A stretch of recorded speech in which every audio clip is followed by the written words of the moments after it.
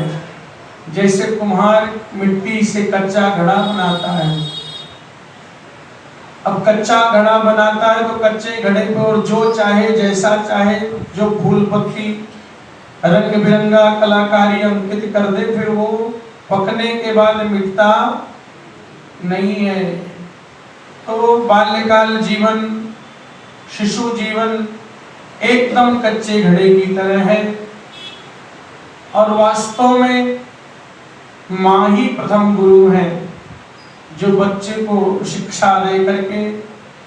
अनेकानेक शास्त्रों में माताओं की चर्चा है। भगवती मदालसा, जिन्होंने अपने पुत्र को बुद्धशक्त बना दिया।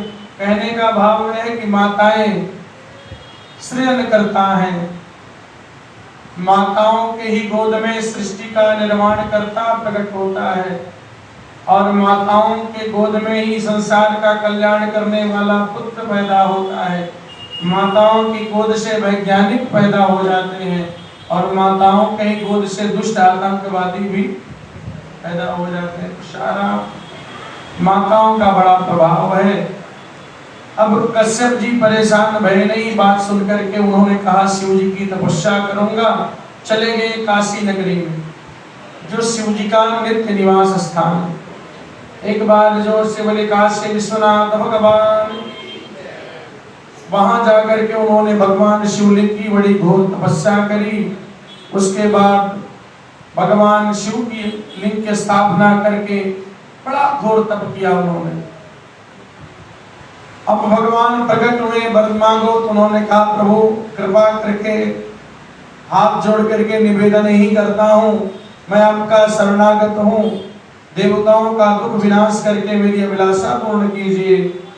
मेरे पुत्रों के दुख से विशेष दुखी हूँ, हे ईश, मुझे सुखी कीजिए। और देवताओं के सहायक आप ही हैं। महाबली दैत्यों ने देवताओं को, यक्षों को पराजित कर दिया, इसलिए कृपा करके मेरे पुत्र के रूप में आप प्रकट होकर के उनकी रक्षा करें। नंदीश्वर जी कहते हैं कश्यप जी ने जब कहा तो भगवान ने उनको आश्वासन दिया। अब कश्यप मुनि के साथ सभी देवता हर्ष विभोर हो गए, और भगवती कश्यप महारानी, कश्यप की धर्म पत्नी भगवती सुरभि के पेट से भगवान 11 रुद्र के रूप में भगवान अवतार ले लिया। भगवान ने नाम उनका आप सुनने से परम पुण्य हो जाता है। भगवान कपाली, पिंगल, भीम, विरूपाक्ष, विलोहित, शास्ता, अजपाद, अहिरवुंध्य, शंभु, चंड तथा भव 11 रुद्र सुरभि के पुत्र कहलाते हैं, जो कश्यप महाराज को मध्यम बना करके भगवान रुद्र प्रकट हो गए। बोले गौरी शंकर भगवान की। ये बड़े वीर थे, पराक्रम संपन्न थे, देवताओं में स्वर की रक्षा करी। इस तरह मैंने भगवान शिव के संक्षेप में 11 रुद्र अवतारों की चर्चा की।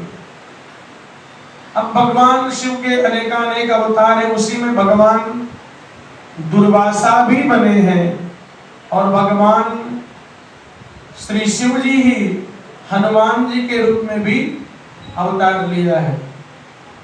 रुद्र दे हैं तजिने हमस शंकर भे हनुमान। राम जी से बड़ा प्रेम करने के नाते, अत्यधिक स्नेह करने के नाते, राम भक्ति को सिद्ध करने के नाते श्री शिव जी ही हनुमान जी के रूप में अवतार ले लिए। शिव जी हनुमान, अच्छा अभी इसकी कथा तो मैं कह ही दूंगा। शिव जी ने सोचा शिव जी के रूप में पत्नी है, 2 बच्चे हैं, नंदी है, बड़ा लंबा चौड़ा परिवार, गृहस्थी है। तो गृहस्थी में कुछ तो मन लगा ही रहता है, इतना भी वैराग्य हो जाए, लेकिन अगर गृहस्थी में कुछ दुख हो गया तो दुख हो जाएगा, सुख हो जाएगा तो खुशी हो जाएगी, होगा कि नहीं होगा? मन कितना भी हटाओ लेकिन वो तो प्रभाव पड़ेगा ही। लेकिन शिव जी की गृहस्थी बड़ी बढ़िया महाराज, बड़ी प्रतिकूलता है, बड़ी कठिनाई है। हमारे जीवन में अगर इतनी प्रतिकूल व्यवस्था बन जाए तो कतई हम जीवन जी नहीं पाएंगे। एक परिवार में अगर एक सदस्य भी परिवार के विमुख कोई बुद्धि रखता है और माता पिता से विमुख हो जाता है तो माता पिता को दिन रात नींद नहीं आती ना। शिव जी के यहाँ देखेंगे तो शिव जी है और माँ भगवती, पार्वती, दुर्गा भगवती जी है।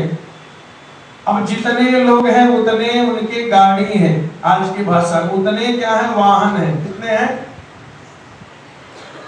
खैर आजकल तो परंपरा ये जितने लोग हैं उतने ही वाहन है। शिव जी के यहाँ भी ऐसी स्थिति है, जितने लोग उतने वाहन। अच्छा, वाहन जो है सब में आपस में बड़ी शत्रुता है, बड़ी जबरदस्त प्राकृतिक शत्रुता है। शिव जी के वाहन कौन है? नंदी जी। और मैया के वाहन कौन है? अब दोनों में बड़ी चकाचक लड़ाई है महाराज। शेर देख ले तो छोड़ेंगे नंदी को, इतनी विषमता है। और आगे बढ़िए, भगवान शिव के पुत्र हैं। अच्छा देखो, शिव जी के गले में सर्पों की माला पहनते हैं, हाथों में, कान में, हर जगह वही सर्प ही धारण करते हैं। और एक पुत्र के वाहन कौन है? गणेश जी के। अब देख लो, और दूसरे पुत्र के वाहन कौन है? अब बताओ, कोई है किसी में मित्रता?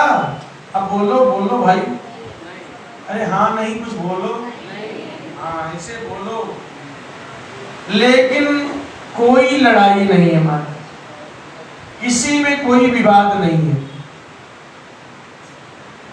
इस कथा का उद्देश्य क्या है? मैं ये कहना चाह रहा हूं कि परिवार में विषमता हो, सबके विषमता हो ही जाती है, तो विषमता से बचा कैसे जाए? तो कहते हैं देखो, शिव जी के यहाँ लड़ाई इसलिए नहीं है कि सबके सब भक्त हैं भगवान के। स्वयं शिव जी भी दिन रात राम राम राम राम जपते हैं, हाँ हमेशा, और राम राम जपते हैं। विवाह हुआ, भगवती माँ आई तो माँ से उन्होंने राम मंत्र उनको दे दिया, तो माँ भगवती पार्वती भी राम राम जपने लगी। रामचरितमानस में लिखा है, सहस नाम सम सुनि शिव वाणी, जप जेई पिय संग भवानी। पिता पति के संग, देखो पूजा अगर हो रहा हो, घर में भी प्रयास हो अगर लगे तो पति पत्नी साथ में ही पूजा करें। अच्छा, आज का व्यवसायिक युग है तो पति कहूँ किसी काम में व्यस्त है, पत्नी और किसी काम में व्यस्त है, लेकिन भगवान ने बड़ी सुंदर व्यवस्था बनाई, पत्नी करे तो भी पति को मिल जाए। और सबसे बड़ी बात, अगर पति कोई पूजा करे तो उसमें पत्नी का पक्का 50% एकदम रिजर्वेशन है, चाहे करे चाहे पक्का 50% निश्चित है। तो शिव जी के साथ माँ पार्वती जी जपने लगी राम राम। अच्छा, जिसके माता पिता भक्त होंगे तो बच्चे कैसे होंगे? भक्त ही होंगे। अब जिसके माता पिता जी पूछे कि भैया एक बात बताओ, कंस कौन, रावण कौन, तो वे लड़का कैसे जानेंगे? बताओ, उनको पता नहीं है। जब उनको नहीं पता तो उनके बच्चे को कैसे पता होगा? एक बार मुझे घटना याद आती है। हमारे पूज्य महाराज जी थे, साथ में हम लोग सेवा में थे। एक बड़े व्यवसायी अपने छोटे से बच्चे को कह रहे हैं कि माँ को, महाराज जी को देखा तो उन्होंने कहा प्रणाम करो प्रणाम करो। वो 2-3-4 बार कहे प्रणाम करो, लेकिन वो प्रणाम करने नहीं आया। महाराज जी ने कहा कोई बात नहीं, कोई बात। अच्छा, महाराज जी चले गए, फिर महाराज जी वापस आ गए। उनकी पता नहीं क्या बुद्धि, हम लोग भी साथ में थे, और उनको बुला करके उनसे कहा धीरे से, जब तुमने प्रणाम नहीं किया तो तेरा बच्चा कैसे प्रणाम करेगा? जब तेरे अंदर संस्कार हो जाएगा उस दिन उनको आ जाएगा। तुरंत ही वो चरणों में लेट गए। तो तो ये बात सिद्ध होती है, अगर माता पिता नहीं तो फिर बच्चे कैसे। तो गणेश जी भी बड़े भक्त। तो सुनो, भगवान गणेश जी क्या करते हैं, बोले महिमा जानी जानी गणराऊ, तो प्रथम पूजियत नाम प्रभाव। भगवान गणेश भी राम नाम का भजन करते हैं और उस राम नाम के जप से ऐसी बुद्धि बनी कि प्रथम पूजनीय होंगे। तो भगवान की भक्ति से भैया अगर परिवार में क्लेश भी है और तो कोई उपाय है नहीं, तो भगवान की भक्ति करो, धीरे धीरे हो सकता है शिव जी कृपा कर दें और क्लेश खत्म हो जाए। बोले गौरी शंकर भगवान की। तो शिव जी कहे बड़ा झंझट है, काम करो, अवतार लो, हनुमान जी के रूप में आ गए। अब न पत्नी न बच्चे न नौकरी न फैक्ट्री, किसी का टेंशन नहीं। अब दिन रात केवल राम राम राम का भजन करते। कौन? हनुमान जी महाराज, केवल राम राम। अच्छा सुन लो, बाहर तो मंदिर बहुत भगवान के होते हैं, हनुमान जी ने ऐसे राम भक्ति का पराकाष्ठा निश्चित कर दिया, उन्होंने अपने शरीर को ही राम जी का मंदिर बना लिया और सीना फाड़ करके दिखा दिया, देख लो मेरे अंदर राम जी का पूरा परिवार ही विराजमान है, सपरिकर भगवान राम विराजमान है। बोले पवन सुत हनुमान जी महाराज की। ये राम भक्ति है भगवान शिव की। तो इस प्रकार कहते हैं, सुनो, शंभु के बावन भगवान कहते हैं कि देखो, अनसुईया पति ब्रह्मवेता तपस्वी अत्रि, अत्रि महाराज अनसुईया के पति हैं। पत्नी सहित ऋक्षकुल पर्वत पर जाकर के उन्होंने घोर तप किया, और जब घोर तप किया, उनके तप से प्रसन्न होकर के ब्रह्मा जी आ गए, विष्णु जी आ गए और स्वयं भगवान देवादिदेव महादेव जी आ गए। तीनों आ गए। उन्होंने कहा अच्छा बड़ा गजब है, भागवत में भी है, जब उन्होंने तप किया तो कहते अत्रि कहते हैं कि मैंने बुलाया एक को, आप तीन आ गए, ब्रह्मा जी विष्णु जी और शंकर जी। उन्होंने भागवत में लिखा, बोले भो अत्रि हम नत्रि, हम त्रि देखने में है तो एक ही है। तो ब्रह्मा जी विष्णु जी शंकर जी आ गए। अब उन्होंने कहा हम तीनों संसार के ईश्वर हैं, तुमने पुत्र की कामना से घोर तप किया है, हम तीनों के अंश से एक एक पुत्र होंगे। तो सुनो, ऐसा कहकर के ब्रह्मा जी चले गए भगवान, और ब्रह्मा जी के अंश से चंद्रमा उत्पन्न हुए। ध्यान से सुनना, ब्रह्मा जी के अंश से अत्रि के पुत्र चंद्रमा भये, और जो समुद्र देवताओं के समुद्र में डाले जाने पर समुद्र से प्रकट भये। भगवान विष्णु के अंश से संन्यास पद्धति को प्रमाणित करने वाले भगवान दत्तात्रेय भगवान का अवतार हुआ। बोले दत्तात्रेय भगवान की।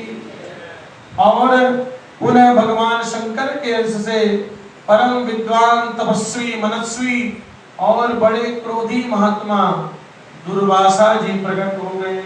बोले दुर्वासा महामुनि की। इस तरह दुर्वासा जी बड़े प्रसिद्ध हैं, जगत प्रसिद्ध हैं। बात बात में भी लोग कह देते जो बड़े क्रोधी होते, भैया ये दुर्वासा ही हैं, बच के रहना। साप दुर्वासा जी के ओठ पे ही रहता था, झट श्राप ही देते थे दुर्वासा जी। अच्छा, कथा भागवत जी में शिव पुराण में भी है, अम्बरीश जी ने एकादशी का व्रत किया। अब एकादशी का व्रत किया तो एकादशी व्रत करने का बड़ा पुण्य है, उतना ही पुण्य समय से नियमानुकूल व्रत का पारण करने से भी है। जितना महत्व व्रत का है उतना बोलो पारण का। अब उन्होंने एकादशी किया, एकादशी करने के बाद दूसरे दिन द्वादशी थी, तो कुछ घड़ी तक ही द्वादशी थी, उसके बाद त्रयोदशी लगने वाली थी। तो त्रयोदशी में किसी गृहस्थ को पारण नहीं करना चाहिए। मैं बार बार हाथ जोड़ करके कहता हूँ। फिर कोई माई माता जी आती, ओ वृंदावन में तो आई एकादशी मनाए जा रहे। भाई वृंदावन की छोड़ो, जो शास्त्र है में वृंदावन अयोध्या वहाँ साधु संत रहते हैं। देखिए साधु संत जो एकादशी रहते हैं उनको त्रयोदशी से कुछ लेना देना नहीं है, लेकिन गृहस्थों को आजकल, इसलिए अब समय आ गया, आजकल मैं बोर्ड पर दोनों एकादशी लिखना चालू कर दिया। क्योंकि एक लिखता नहीं जी वो फला मंदिर में तो दूसरा लिखा है, वृंदावन में तीसरा लिखा है। सब टेंशन छोड़ो, जो शास्त्र की आज्ञा है उस पर विचार करो। अब वही वास्तव में जो पहली एकादशी मैंने लिखी है बोर्ड पर 23 तारीख को, उसी को सबको रहना चाहिए। क्योंकि सूर्योदय कालीन में भी एकादशी है, रात्रि में एकादशी खत्म होकर द्वादशी लग रही है, सुबह तक है, उसके बाद पारण है। और जो फिर अगले दिन की एकादशी लगे करेगा वो एकादशी तिथि तो मिलेगी नहीं, त्रयोदशी में ही वो पालन करेगा। इसलिए मैंने बता दिया, आपकी इच्छा, मैं कोई रोक नहीं, मन करे दोनों रह जाओ, जो आपकी इच्छा। तो मेरा बताना फर्ज है। मैं बार बार कहता हूँ, ये देखा जाता है कि 10वीं विद्या एकादशी ना हो, सूर्योदय काल में 10वीं तिथि नहीं हो, लेकिन उसके बाद भी अगर अगले दिन त्रयोदशी हो रही है तो 10वीं विद्या एकादशी भी नहीं जाती। और ऐसा नहीं है कि आज 2 एकादशी हो गई। कई लोग कहते हैं आजकल तो 2-2 व्रत हो गए। भैया जब से सनातन धर्म बना तब से एकादशियां अलग अलग तिथियां 2 हो जाया करती हैं, कोई नई बात नहीं है। इसलिए आप लोग इस बात को दिमाग में रखिए। व्रत त्योहार भी तिथियां घटती और बढ़ती हैं, तो तिथियों के गणना के हिसाब से वो बात अलग अलग हो जाती है। तो भ्रम में नहीं रहना चाहिए, एकादशी का आप लोगों को व्रत करना चाहिए। अब अम्बरीश जी दुर्वासा जी को निमंत्रण दे दिए। दुर्वासा जी स्नान करने के, स्नान में विलंब होने लगा तो कहा अब पारण कैसे करें। तो ब्राह्मणों ने आदेश दिया कि तुलसी दल भगवान को भोग लगा करके और उसी को ही मूल मान करके आप एकादशी का पारण कर लीजिए। तो किसी ब्राह्मण ऋषि को आपने निमंत्रण दिया तो पहले खा लेंगे तो पाप लग जाएगा, तो पाप भी नहीं लगेगा और एकादशी का पारण भी हो जाएगा। ऐसा कर लिया पारण। जब ऐसा कर लिया तो अंतर्यामी दुर्वासा जी जान गए, और जब जान गए तो बड़े क्रोधित होकर के उन्होंने कहा अब तुझे मार डालूंगा मैं। और उन्होंने अपनी जटा उखाड़ के फेंकी तो कृत्या प्रकट हो गई, मार डालो इसको। कृत्या दौड़ी, और जब कृत्या अम्बरीश जी को मारने दौड़ी, हाथ जोड़ करके खड़े हो गए, उसी समय भगवान नारायण का सुदर्शन चक्र आ गया बीच में और कृत्या को तो समाप्ति कर दिया। अब दुर्वासा जी के पीछे पड़ गया। दुर्वासा जी भागे आगे आगे पीछे चक्र लगा है। तीनों लोग भाग के भ्रमण करते दौड़ते दौड़ते गए, कोई उनको शरण देने वाला नहीं था। भगवान विष्णु नारायण के पास गए, उन्होंने कहा देखो अगर मेरा अपराध करोगे तब तो मैं बचा लूंगा, लेकिन ध्यान से सुनना, अगर भक्त का अपराध करोगे हाँ तो भगवान कहते हैं फिर मैं उसको क्षमा नहीं करता। फिर भक्त की इच्छा बने वो क्षमा करे चाहे ना करे। इसीलिए भैया हाथ जोड़ करके मैं आप लोगों से निवेदन, बड़े बड़े ज्ञानी लोग हैं, अपमान करने में मंदिर में तो और विलंब नहीं लगाते हैं, बड़ा जल्दी अपना ऐसा मैंने देखा महाराज, कड़वी बात हाथ जोड़ करके क्षमा मांग करके कहता हूँ, घर में जिनकी नहीं चलती वो मंदिरों में बड़ा चलाना चाहते। अब मुझे भय है नहीं, इसलिए मैं कह दे रहा। तो इसलिए हाथ जोड़ करके ये अपराध कहीं जाने वाला है नहीं, आज नहीं तो कल इसका परिणाम मिलेगा ही मिलेगा, इसमें संदेह नहीं। तो भक्त का अपराध कभी भी करना नहीं चाहिए। तो भगवान ने कहा मेरे पास से भग जाओ, अम्बरीश के पास जाओ। अम्बरीश के चरणों में दुर्वासा जी गिर गए। अम्बरीश जी उनको पकड़ करके उनके चरणों में, आप महात्मा हैं, आप मेरे चरण में क्यों गिर रहे हैं? बोले मुझे इस चक्र से बचाओ, मेरे प्राण चले जाएंगे। तब अम्बरीश जी ने हाथ जोड़ करके कहा अगर मैंने मन से, वचन से, कर्म से ब्राह्मण सेवा की है, गौ सेवा की है, हे नारायण आपकी पूजा की है, तो ये चक्र वापस हो जाए। फिर वह चक्र वापस होकर के चला गया। तो इस तरह दुर्वासा जी के प्राण बच गए। तो इस तरह ये कथा है। अब हनुमान जी के चरित्र को सुनिए। दुर्वासा जी के बड़े अनेक अनेक और चरित्र हैं, वो समय नहीं है। हनुमान जी का चरित्र कहते, हनुमत रूप में शिव जी ने बड़ी उत्तम लीलाएं की हैं। इसी रूप में महेश्वर ने भगवान राम का परम हित किया है। हनुमान जी ने किया कि नहीं किया है? आहा, एक चीज बताओ, बड़ा जब कभी राम कथा कहने का अवसर बनेगा तो हम एक एक चौपाई की व्याख्या करते हुए सुनाएंगे आप लोगों को। लेकिन दुनिया वाले हम सभी लोग कहते हैं प्रभु आपने मेरे लिए बहुत कर दिया, बहुत कर दिया। हम भगवान के ऋण से कभी ऋण हो पाएंगे? बोलो कि कोई ऐसा है जो हो जाएगा? लेकिन भगवान कहते हैं, दुनिया वाले चाहे जो कहें, मैं सबसे बड़ा ऋणी तो हनुमान जी का हूं, और हनुमान के ऋण से मैं कभी भी ऋण नहीं हो सकता। सुंदरकांड में पावन चौपाई है, भगवान कहते हैं हनुमान ऐसे सर पे हाथ रख करके कहते, बेटा मैं तेरे ऋण से कभी ऋण नहीं हो सकता। मैंने बड़ा विचार कर लिया और मैंने देखा तुमने जो उपकार किया है, प्रति उपकार कर्म का पूरा। मेरे हृदय में समझ में नहीं आता मैं इसका उपकार का बदला कैसे उतारूं। तो भगवान को भी जो ऋणी बना दे वो हनुमान जी है। हनुमान जी ने क्या क्या नहीं भगवान का किया है वो बोले पवन सुत हनुमान जी महाराज की। तो कहते हैं अद्भुत शंभु के, देखिए विष्णु भगवान के मोहिनी रूप का दर्शन प्राप्त हुआ किसको?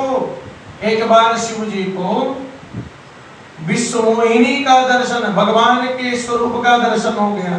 अच्छा, भगवान बड़े मायावी, भस्मासुर से बचाने गए तब तक शिव जी देख लियो, शिव जी देखे तो मोहित हो गए। भगवान तो वैसे भी बांके बिहारी को घंटों घंटों सब लोग, अच्छा वृंदावन में जाकर के घंटों जिसको समय मिल जाए देखेंगे कि नहीं देखेंगे? भगवान देखते रहेंगे, किशोरी जी को घंटों देखते रहेंगे। ये सौभाग्य है, इतना दिव्य भगवान लगते हैं। तो कहते हैं अब कामदेव के बाणों से आहत हो गए भगवान शंकर, मन क्षुब्ध हुआ। उस समय परमेश्वर ने राम कार्य की सिद्धि के लिए अपना तेज जो है वह सप्तऋषियों ने उस तेज का और उसको संवर्धित करके पत्र पुटक में माने पत्ते के दोने में रख करके स्थापित कर लिया, क्योंकि शिव ने ही राम कार्य के लिए आदर पूर्वक उनके मन में ऐसी सप्तऋषियों को प्रेरणा दी। तत्पश्चात उन महर्षियों ने शंभु के उस परम तेज को राम कार्य की सिद्धि के लिए गौतम जी की कन्या भगवती मां अंजनी के कान के रास्ते उनके गर्भ में स्थापित कर दिया। ये अंजनी कौन है? ये हनुमान जी की, हाँ हनुमान जी की माता जी हैं। बहुत दिव्य, देखिए अब उनके गर्भ में स्थापित कर दिया। समय आने पर गर्भ से शंभु भगवान परम बल बलाक्रम संपन्न वानर शरीर धारण करके भगवान शिव ही अंजनी मैया के गर्भ को माध्यम बना करके अवतार हो गए। बोले पवन सुत हनुमान जी महाराज की। उनका नाम हनुमान रखा गया। अच्छा, हनुमान क्यों रखा गया? हनुमान जी का चरित्र है, बहुत दिव्य चरित्र है, कुछ देर सुनो। हनुमान होता है ये दाढ़ी, ये ठोड़ी को क्या कहते हैं? हनुमान, हनु कहते हैं। और इस हनु का वज्र से इंद्र ने तोड़ दिया इसको, इसलिए हनुमान जी की ये ठोड़ी थोड़ी टूटी टूटी है, इसलिए इनका नाम क्या हो गया? हनुमान। अभी कथा कैसी है? हनुमान जी जब प्रकट भये तो ऋष्यमुख पर्वत पे प्रकट भये। तो ऐसा नहीं था कि उस वृक्ष पर फल वाले कोई, उस पर्वत पे कोई फल वाले वृक्ष बहुत थे, ऐसा नहीं था कि नहीं थे। लेकिन हनुमान जी को उस अगल बगल वाले किसी फल पे उनकी रुचि नहीं गई। प्रकट होते ही हनुमान जी को बड़ी जोर की भूख लग गई। हनुमान जी अपने जीवन में भूख को स्वीकार भी करते हैं। माता सीता से कहते कि नहीं कहते हैं, सुनो मां तुम्हें अतिशय भूखा। अच्छा, भूख नहीं कह रहे, बोले बहुत जोर की भूख लगी है। अच्छा, भूख कोई कह दे, देखो कथा बड़ी अच्छी है, भूख कह दे भूख लगी है तो कहेंगे अच्छा चलो अभी काम चलाऊंगा, कुछ देर निकल सकती है बात, है कि नहीं? भूख लगी, अच्छा चलो एक आध दो घंटे। लेकिन हनुमान जी कह रहे मैया रुक नहीं सकते, अतिशय भूखा, बहुत जोर की भूख लगी है। माँ बड़ी अच्छा, माँ से अगर बच्चा ऐसा कहे तो माँ का हृदय तड़प उठता है, क्या खिलाऊं। मैया सीता भी तड़प उठी, क्या खिलाऊं, लंका नगरी में अपने पास तो कुछ है नहीं। माँ को कंदमूल फल इत्यादि मिल जाते थे, रावण ने व्यवस्था की थी। माँ ने कहा कि व्यवस्था तो है, बड़ा सुंदर सुंदर यहाँ बगीचा रावण ने बनाया, बड़े सुंदर सुंदर मीठे मीठे फल भी हैं, लेकिन क्या करूं बेटा, मन बड़ा दुखी है। माँ की आंखों में आंसू आ गए। क्या हुआ? बोले वहां बड़े बड़े शक्तिशाली राक्षस रखवाली के लिए बैठे। उन्होंने कहा मैया चिंता मत करो, तेरा लाल हूं, एक बार में ही देख लूंगा सबको, उनका डर मुझे नहीं है। अब जब माँ ने जान लिया कि हनुमान जी बल में बुद्धि में निपुण है, तो कहो जानकी जाओ जाओ, चकाचक खाओ, देख लेंगे जो होगा सो। तो हनुमान जी गए, खूब प्रेम से खाए। अब देखो भूख जब लगे महाराज तो कुछ भी मिल जाए तो बड़ा अच्छा लगता है। अब भूख नहीं हो तो विचार करिए, बड़ा स्वादिष्ट भोजन भी अगर सामने रखा जाए तो कैसे बनाया, क्या क्या डाला है, थोड़ा नमक कम है, अब इतना उसमें आप विचार करना। अब भूख नहीं है तो दुनिया भर का आपका व्यवहार सुनेंगे आप। अब भूख है तो हनुमान जी, अब कहते हैं हनुमान जी को बड़ी जोर की भूख लगी। जन्म अवतार लेते ही तो उन्होंने देखा उस समय भगवान सूर्य उदित हो रहे थे, तो छोटे लाल लाल उनका बढ़िया था, उनको फल समझ लिया। और फल समझा तो हनुमान जी ने एक छलांग लगा दी और जाकर के सूर्य को ही मुख में भर लिया। आप बताओ, आज सूर्य का इतना तेज है कि आज इस वैज्ञानिक युग में भी सूर्य के करीब नहीं, बहुत दूर के पास भी कोई विमान जाने में सक्षम नहीं है। लेकिन हनुमान जी सोचो क्या सामर्थ्य हनुमान जी का, कि उन्होंने उनको मुख में रख लिया। और जब मुख में रख लिया तब पूरा संसार अंधकार हो गया भैया। अब चारों तरफ अंधकार हो गया, देवता परेशान भय, बोले लाइट कहाँ चली गई। भगवान सूर्य कहीं चले गए, पता लगाया तो कहा एक बानर वो अपने मुख में रख लिया है। तो देवता आए हैं, उन्होंने बहुत समझाया बुझाया, नहीं माने। तो संकट मोचन गोस्वामी जी ने लिखा कि नहीं लिखा है, बाल समय न विभक्त शरीरो तबती न लोक भयो बधिया, ताहि जो त्रास भयो जग को, यह संकट काम सुजात न कारो, देवन आदि करीब नीति तब छांड दियो, रवि कष्ट निवारो को, नहीं जानत है जग में कभी संकट मोचन। इसका पाठ करिए। एक चीज और उपाय बता देता हूं, अपनी बहुत गोपनीय मंत्र है, काम वाला चीज है। हनुमान चालीसा का पाठ करना है तो सबसे पहले हनुमान अष्टक का पाठ करिए एक बार, क्योंकि हनुमान जी अपनी शक्ति क्या है वो लोग भूल जाते हैं, उनको याद दिला दो एक बार, फिर हनुमान चालीसा का करो, देखो लाभ उसी दिन से चकाचक बढ़ना चालू हो जाएगा। बोली गौरी शंकर भगवान की, पवन सुत हनुमान जी महाराज की। तो बाद में फिर बड़ा युद्ध हुआ, इंद्र आए, फिर उन्होंने अपने वज्र का प्रहार कर दिया, फिर वो ठोड़ी पे लगा, मुख से सूर्य निकले और हनुमान जी मूर्छित हो गए। तो हनुमत रहस्य में बड़ी कथा है। तो जब मूर्छित हो गए तो फिर उसके बाद हनुमान जी के और हनुमान जी के पिता और हैं पवन देव जी, उनके वो औरस पुत्र हैं। तो पवन जी ने क्या किया, वो बड़े क्रोधित हो गए और पवन देव ने ऑक्सीजन ही बंद कर दिया पूरे संसार। आप सोच लो, कोरोना काल में ऑक्सीजन का महत्व तो पता चला हम सभी को, हाँ पता चला कि नहीं चला? हमेशा ऑक्सीमीटर पे चेक करते थे, अभी कितना लेवल बना है।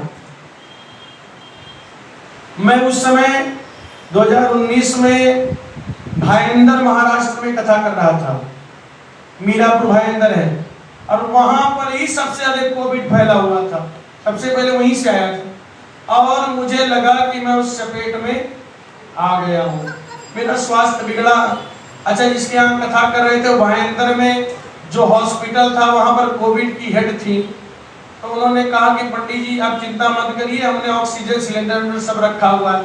अब वो कहे चिंता न करें, लेकिन चिंता कहाँ बचे मन तो। अब वो 2-3 दिन कथा बाकी थी, मैंने कहा कथा तो पूरा ही करूंगा चाहे जो हो जाए। कथा पूरा किया, वो रोज चेक करती थी, फिर वो दवा देती थी, ऑक्सीजन सिलेंडर उनके साथ ही रहता था। हमने कहा चलो आवश्यकता पड़ेगी तो लगवाएंगे। फिर वहां से आए, फिर भैया हम अपने आप को 1 महीने मैंने क्वारंटीन किया, और उनसे मैंने बाद में, तो आपको बता दूं, बहुत बहुत मेरी प्रिय शिष्या हैं, शायद वो देखे सोशल मीडिया से। अब वो मुझे रोज फोन करती थी और कहती थी आपको हॉस्पिटल जाना नहीं है, जब तक मैं आपको कहूंगी तब तक आपको जाना नहीं, घर पे रहिए। और उसके बाद कहती थी महाराज जी आप कुछ अपनी बात बता रहा हूँ, गाना वाना सुनते हैं कि नहीं? हमने कहा सुन तो लेते हैं, बढ़िया से बढ़िया गाना सुनिएगा, न्यूज मत देखिएगा। क्या कही थी? न्यूज मत देखिएगा, और उसके बाद आप स्वस्थ हो जाएंगे। मैं बढ़िया उस समय प्राणायाम करता, मेरा ऑक्सीजन लेवल सब चकाचक था, भगवान की बड़ी कृपा थी। तो कहने का मतलब पता तो चल गया महाराज उस समय। अच्छा, मुझे एक दिन बड़ा तकलीफ, बहुत कष्ट हुआ। वो घटना बड़ा करुण है। मेरा जो बड़ा बच्चा है, मेरा बाबू, वो मैं अपने आप को क्वारंटीन किया तो वो पास आए, तो मैं उसको जोर से डांट के भगा दूं। अब वो रोते गया, कहा मम्मी पापा नाराज है, उनके लिए हलवा बना दो, खुश हो जाएंगे। वो नाराज है, पता नहीं क्या करे। ये तकलीफ इतनी बड़ी थी, हमको ये लगे कि बताओ इसको तो पता है नहीं, लेकिन ये जीवन बड़ा कठिन था। बहुत लोगों ने अपने को खोया है, और भगवान करे ऐसी आपदा फिर ना आए। बोली गौरी शंकर भगवान की। तो ऑक्सीजन जब खत्म हुआ तो देवताओं का ऑक्सीजन बंद हुआ। ब्रह्मा जी के पास गए, और ब्रह्मा जी ने कहा अब कोई उपाय नहीं है, उनके पुत्र को पहले जीवित करो। अब फिर उनकी मूर्छा खत्म हुई। अब जितने देवता थे सब प्रसन्न होकर के सबने हनुमान जी को अपना अपना एक वरदान दे दिया। ब्रह्मा जी ने कह दिया मेरा ब्रह्मास्त्र आपका कुछ भी बिगाड़ नहीं पाएगा। इंद्र ने कहा आज के बाद भद्र का कोई प्रभाव नहीं। सबने अपना अपना वरदान दे दिया महाराज। इसीलिए संसार की कोई शक्ति हनुमान जी का कुछ बिगाड़ नहीं सकती। और फिर उनका नाम हनुमान जी रख दिया गया। बोले पवन सुत हनुमान जी महाराज की। अब ये देखिए इसमें पूरा कथा भी वही है, और शिव जी का अवतार है। हर्षित होकर के माता के पास में उन्होंने सारा वृत्तांत कह सुनाया। अच्छा, सूर्य को उन्होंने फिर गुरु भी बनाया। किसको? भगवान सूर्य को। हमारे गुरु जी कहते थे बेटा एक बात समझ में आई, उनको साधारण फल हनुमान जी को अच्छा क्यों नहीं लगे? बगल बगल पेड़ तो थे फल के, उनको अच्छे नहीं लगे। देखो कथा ऐसा नहीं कि कथा पढ़ लिया, कथा करे, जो गुरु चरण में रह करके जिन्होंने शिक्षा ली वही बताएंगे। तो कहे देखो सब व्यक्ति 4 प्रकार के होते हैं संसार में, समाज में लोग 4 तरह के लोग होते हैं। एक आदमी होता है जो अर्थ लोलुप होता है। अभी चर्चा आप देखेंगे प्रैक्टिकल में, कथा में अनुभव करिएगा। वो व्यक्ति क्या करेगा? केवल रुपए के पीछे ही भागेगा दिन भर। आपसे बैठेगा तब भी रुपए की चर्चा, धन की चर्चा। आजकल सोना का क्या भाव है, आजकल कितना रुपया कमा लिया, बिजनेस का क्या हाल है, तो वहां रुपया कमाना है, वैसे कमाना है। हमारा दिन भर झोली उठाए खाली रुपये चक्कर में पड़ा रहता है। ऐसे व्यक्ति एक तरह के होते हैं। दूसरे तरह के व्यक्ति होते हैं जो कामी स्वभाव के होते हैं। फिर उनके पास बैठो तो फिर वो लच्छेदार, फिर वही उल्टी सीधी अशुद्ध बातें, फिर फला स्त्री, फला लड़की, फलाना दिखाना, वो चर्चा ही करेंगे। ऐसे बड़े पापी लोग होते हैं। ऐसे भी समाज में दिख जाएंगे। मेरा प्रैक्टिकल में अनुभव करना। कुछ ऐसे होंगे जो धर्म की चर्चा करेंगे, कोई ऐसे जो भगवान की चर्चा करेंगे। बैठ जाओ तो कुछ देर माँ की चर्चा करेंगे, करेंगे नहीं करेंगे? लेकिन हनुमान जी कहते हैं हनुमान जी इन सबसे अलग हैं। हनुमान जी को न अर्थ चाहिए, न धर्म चाहिए, न काम चाहिए, न मोक्ष चाहिए। उनको उन्होंने कहा मुझे केवल ज्ञान चाहिए। क्या चाहिए? और सूर्य भगवान किसके प्रतीक हैं? ज्ञान के ही प्रतीक हैं। इसीलिए हनुमान जी ने सूर्य को निगल लिया। उनको ज्ञान का फल अच्छा लगा, इसलिए हनुमान जी ज्ञानी नाम अग्र गण्यम। हनुमान जी ज्ञानियों में सबसे पहले नंबर पे आते हैं। नंबर 1 पोजीशन पे कौन है? हनुमान जी। हाँ, तो हनुमान जी ने सूर्य भगवान को गुरु बना लिया। अच्छा, जब उन्होंने निगल लिया, छोड़ा, फिर कुछ समय बीता, सूर्य भगवान के पास फिर पहुंच गए। सूर्य भगवान फिर डरे, ये क्यों आया? हाथ जोड़कर हनुमान जी ने कहा, अब मैं आपको कुछ करने नहीं आया, बल्कि आपसे शिक्षा लेने आया हूँ, ज्ञान लेने आया हूँ। उन्होंने कहा कैसे इसको भगाऊं, इसको मैं अगर ज्ञान ना देना पड़े तो बड़ी अच्छी बात है। उन्होंने कहा भैया ज्ञान कैसे लोगे, क्योंकि मैं तो रुकता नहीं, मैं तो मेरा रथ चलता ही रहता है, और शिक्षा देने के लिए कहीं कोई स्थान पे रुकना पड़ेगा और बैठना पड़ेगा। हनुमान जी ने कहा कोई बात नहीं, आप चलोगे साथ साथ हम भी उड़ते हुए आपके साथ हम भी सुन लेंगे, ज्ञान ले लेंगे। अब बोले अब तो ये बड़ी आफत है। फिर उन्होंने कहा नहीं नहीं, मेरे साथ तो चलोगे, लेकिन शिक्षा का, कथा का फल यह है कि सामने बैठ करके लिया जाता है, बगल में थोड़ी ना कि पीठ पीछे बैठ जाओ। तो कहते हैं भैया देखो, अगर शिष्य बनना है तो गुरु के सामने बैठ करके शिक्षा लेनी पड़ेगी, सामने रह करके शिक्षा लेनी पड़ेगी, और मैं भी चलूंगा तुम भी साथ में दौड़ोगे, तो फिर ये शिक्षा तो ठीक नहीं है। हनुमान जी ने कहा इसका भी व्यवस्था कर लेते हैं। बोले क्या? बोले जितने वेग से आप चलेंगे उतने वेग से मैं आपके सामने मुख करके पीछे होकर के मैं दौड़ूंगा। समझ में आ गई बात? बताओ कैसे? जैसे बच्चे को चलाने के लिए माँ पकड़ करके उंगली अपने उल्टा चलती, वैसे हनुमान जी कह रहे हैं आप सामने, मैं ऐसे मुख करके उतने वेग से पीछे दौड़ूंगा। अब उसके बाद सूर्य भगवान मजबूर हो गए, उन्होंने उनको शिक्षा और ज्ञान दिया, और भगवान सूर्य हनुमान जी के गुरु बने। इस तरह उन्होंने शिक्षा दिया। और अच्छा, शिक्षा दे दिया, फिर कहा गुरु दक्षिणा दीजिए। गुरु दक्षिणा क्या चाहिए आप आदेश करिए। तो अब आप एक और कथा सुन लीजिए। तो सूर्य भगवान के ही पुत्र हैं सुग्रीव। कौन है? सुग्रीव। और इंद्र के पुत्र हैं बाली। तो कहते सूर्य ने पहले ही विचार कर लिया, बड़ा तेजस्वी वानर है, भगवान शिव के अंश हैं, इसलिए इनके ही प्रभाव में, इनके ही छत्र छाया में अपने पुत्र को सौंप देना चाहिए। उन्होंने कहा एक ही गुरु दक्षिणा है, आज के बाद मेरे पुत्र सुग्रीव की रक्षा सुरक्षा में उनका मंत्री बनकर के आप चल करके रहिए। इसीलिए हनुमान जी सुग्रीव को कभी छोड़े नहीं। बोले पवन सुत हनुमान जी महाराज की। इस तरह संक्षेप में हनुमान जी का चरित्र कहा। हनुमान जी का चरित्र तो बड़ा अपार है, कोई कह नहीं सकता। राम भक्ति को अगर किसी ने यथावत स्थापित किया है तो हनुमान जी हैं। हनुमान जी जैसा कोई नहीं होगा, जिन्होंने अपने सीनों को फाड़ करके दिखा दिया।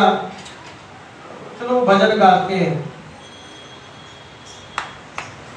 देख लो मेरे दिल के नगीने में श्री राम जानकी बैठे हैं, मेरे सीने में श्री राम।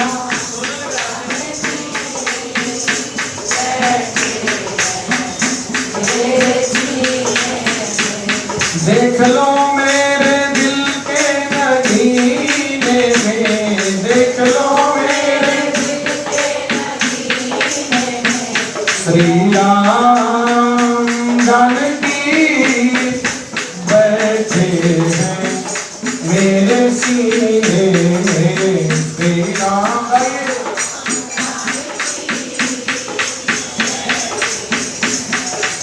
मेरे सीने में मुझको कीर्ति ना वैभव ना यश चाहिए, मुझको कीर्ति ना, राम के नाम का मुझको रस चाहिए, राम के नाम का मुझको रस चाहिए। सुख मिले से अमृत को सुख मिले सिया राम जानकी बैठे मेरे सीने में श्री राम जानकी बैठे हैं मेरे सीने में। राम रसिया हूँ मैं राम सुमिरन करूँगा ये राम रसिया हूँ सिया राम का सदा मैं तो चिंतन करूं सिया राम का सदा राम रसिया राम सुमिरन करूं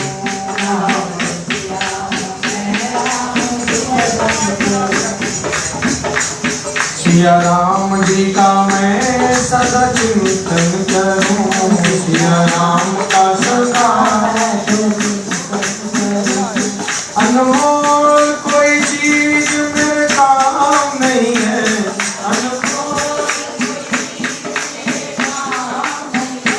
श्री राम जानकी बैठे हैं मेरे सीने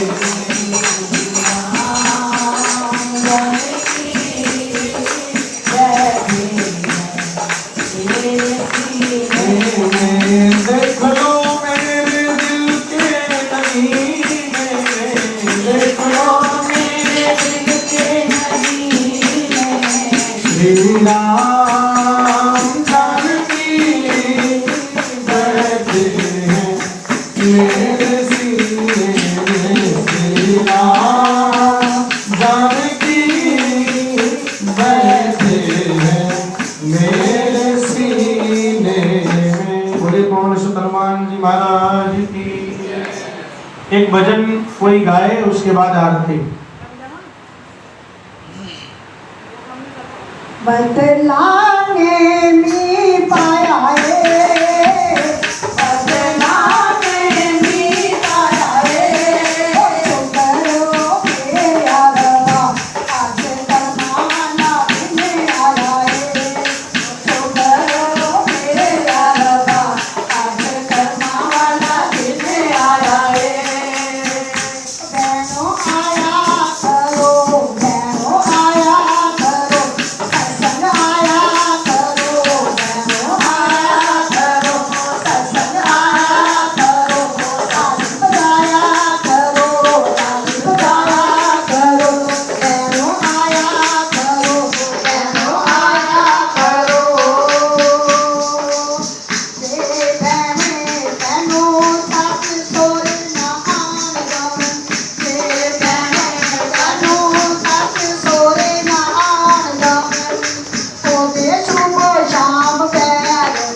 माई मेरी सच्चिया जोता वाली माता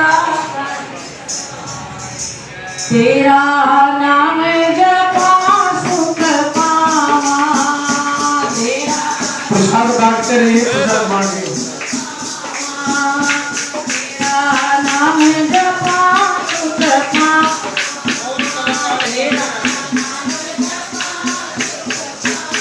ये बेबी मेरे माथे घुंघरू बेबी मेरे माथे घुंघरू मैं गजरी गजरी आवां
क्या करना।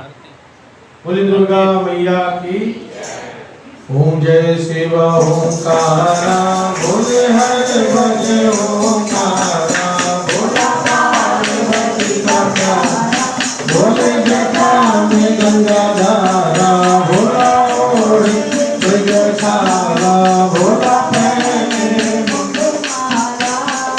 ब्रह्मा विष्णु सदा शिव मेरे भोलेनाथ नाथ हर रामे धारा ओम हर हर हर महादेव एकानन चतुरानन पंचानन राधे भोले पंचानन राधे हंसासन करुणासन हंसासन करुणासन वृषभान साधे ओम हर हर हर महादेव द्वे भुज चार चतुर्भुज दश भुज के शोभे भोले दश भुज के शोभे तीनों लोक में अकथा भोले दर्शन करता त्रिभुवन जन मोहे ओम हर हर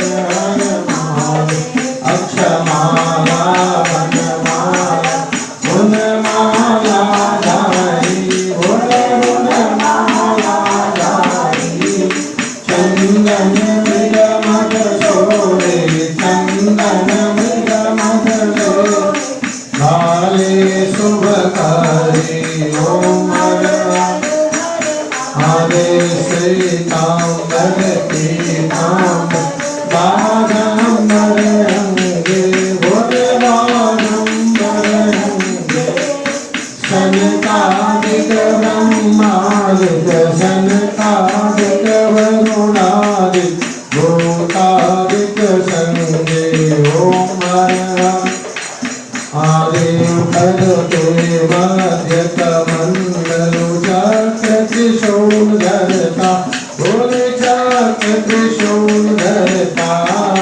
जग करता जग हरता सुख करता दुख हरता जग पालन करता ओम महादेव ब्रह्मा विष्णु सदा जानत अभिवेका बोले जानत अभिवेका प्रणवाक्षर के माते ओ माक्षर के माते तीनों एका ओम हर महादेव त्रिगुण स्वामी जी की आरती जो कोई नर गावे भोला प्रेम सहित गावे सात शिवानंद स्वामी भगत हरिहर विमल वांछित फल पावे ओम हर हर महादेव जय शिव ओंकारा बोले हर भज ओंकारा बोला पार्वती का प्यारा बोले जटा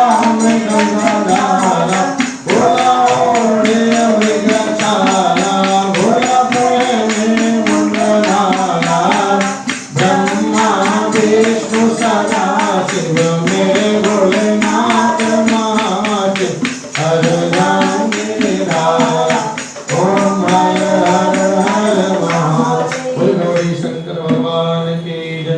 कर्पूर गौरम करुणावतारम संसार सारम भुजगेन्द्रहारम सदा वसंतम हृदयारविंदे भवं भवानी सहितं नमामि। त्वमेव माता च पिता त्वमेव बन्धुश्च सखा त्वमेव विद्या द्रविणं त्वमेव सर्वं मम देवदेव। अच्युतं केशवं श्रीरामनारायणं कृष्णदामोदरं वासुदेवं हरिं श्रीधरं माधवं गोपिकाबन्धुं श्रीजानकीनायकं श्रीरामचन्द्रं भजे। हरे राम राम